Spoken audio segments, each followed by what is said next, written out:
Hi, I'm David Sallman from Moffitt Cancer Center in Tampa, Florida. Excited to be here at ASCO 2024. Just got out of the MDS Education Center session that was focused on P53 mutant MDS patients. It's really, unfortunately, a molecular subgroup of patients that has the poorest of outcomes and really most urgently needs to have novel therapies. So I think this is actually the first ever P53 specific education session that I have seen. So the session focused first on really understanding what P53 mutation means, how to characterize it, what are the different types of mutations that occur, and how does that really drive the pathogenesis of these patients.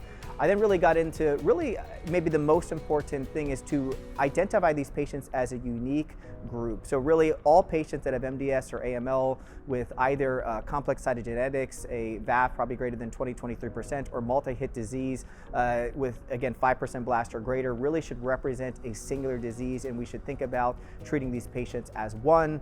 We can run large international efforts of phase 3 trials. I showed basically a representative example that has occurred both in MDS and AML, where we had exciting data, but unfortunately the phase 3 trials ultimately read out negative. So we can do these, and I think as we look for an international collaboration together, really focusing on this group by itself is really of key importance.